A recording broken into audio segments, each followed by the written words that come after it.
ಆಟಿನಗರ block Congress ಪ್ರಧಾನ ಕಾರ್ಯದರ್ಶಿಗಳು ಹಾಗೂ ತಿಗಳ ಜನಾಂಗದ ಯುವ ಮುಖಂಡರಾದ ಶ್ರೀಎಂ ನಂದೀಶ್ ಕುಮಾರ್ ಅವರು ಶ್ರೀ ವೆಂಕಟೇಶ್ವರ ಸ್ವಾಮಿ ದೇವಸ್ಥಾನ ಹಾಗೂ ಹಜರತ್ ತವಕಲ್ ಮಸ್ತಾನ್ ದರ್ಗಾಕ್ಕೆ ತೆರಳಿ ವಿಶೇಷ ಪೂಜೆಯನ್ನ ದೇವರಿಗೆ ಮಾಡಿಸಿದರು.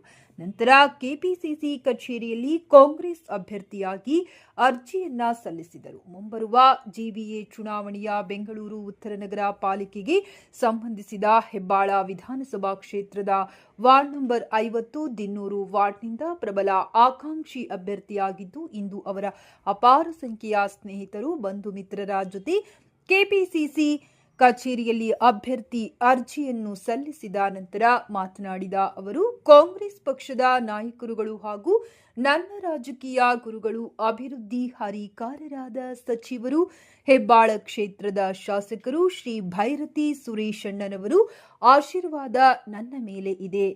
ಬಿ ಫಾರ್ಮಾ ಟಿಕೆಟ್ ನೀಡುತ್ತಾರೆಂದು ನಿರೀಕ್ಷೆಯಲ್ಲಿರುವ ನಾವೆಲ್ಲರೂ ವಾರ್ಡಿನಲ್ಲಿ ಅಭಿವೃದ್ಧಿಯನ್ನ ಮಾಡಿ ಮತ್ತೊಮ್ಮೆ ಕಾಂಗ್ರೆಸ್ ಪಕ್ಷವನ್ನ ಅಧಿಕಾರಕ್ಕೆ ತರುವುದೇ ನಮ್ಮ ಗುರಿಯಾಗಿರುತ್ತದೆ ಎಂದು ತಿಳಿಸಿದರು. ಈ ಸಂದರ್ಭದಲ್ಲಿ ಅವರ ಸ್ನೇಹಿತರು, ಹಿತೈಷಿಗಳು, ಬಂಧು ಮಿತ್ರರು ಹೂಗುಚ್ಛ ನೀಡಿ ಶುಭ ಕೋರಿದರು. ಕರ್ನಾಟಕ ರಾಜ್ಯದ ಅತಿ ಹಿಂದುಳಿದ ಸಮುದಾಯಗಳಲ್ಲಿ ಒಂದಾಗಿರ್ತಕ್ಕಂಥ ತಿಗಳ ಜನಾಂಗದ ವೈನಿಕುಲ ಕ್ಷತ್ರಿಯ ಸಾಮಾನ್ಯ ಸದಸ್ಯನಾಗಿ ಹೆಬ್ಬಾಳ ವಿಧಾನಸಭಾ ಕ್ಷೇತ್ರದ ಕಾಂಗ್ರೆಸ್ ಪಕ್ಷದ ನಿಷ್ಠಾವಂತ ಕಾರ್ಯಕರ್ತನಾಗಿ, ಅದರಲ್ಲೂ ವಿಶೇಷವಾಗಿ ಹಿಂದುಳಿದ ಧುರೀಣರು ಹಾಗೂ ನನ್ನ ರಾಜಕೀಯ ಗುರುಗಳಾದಂಥ ಭೈರತಿ ಸುರೇಶಣ್ಣನವರ ಮಾರ್ಗದರ್ಶನದಲ್ಲಿ ಸುಮಾರು ಒಂದು 15 ವರ್ಷಗಳಿಂದ ನಿರಂತರವಾಗಿ ಸಮಾಜಮುಖಿ ಕೆಲಸಗಳಲ್ಲಿ ನನ್ನನ್ನು ತೊಡಗಿಸ್ಕೊಂಡಿದ್ದೇನೆ.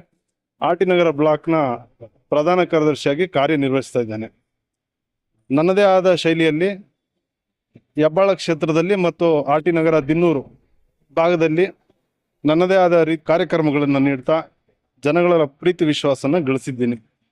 ಅದರ ಒಂದು ಮುಂದುವರಿದ ಭಾಗವಾಗಿ ನನ್ನೆಲ್ಲ ಹಿತೈಷಿಗಳು, ಸ್ನೇಹಿತರು, ಬಂಧು ಮಿತ್ರರು ಒತ್ತಾಯದ ಮೇರೆಗೆ ಬಂದು ಇವತ್ತು ಅಪ್ಲಿಕೇಶನನ್ನು ಹಾಕಿದ್ದೇನೆ. ಅಪ್ಲಿಕೇಶನ್ ಹಾಕಿದ್ದೀನಿ, ಬಿ ಫಾರ್ಮ್ ಕೊಡ್ತಾರೆ ಅನ್ನೋದು ಭರವಸೆ ನನ್ನಲ್ಲಿದೆ.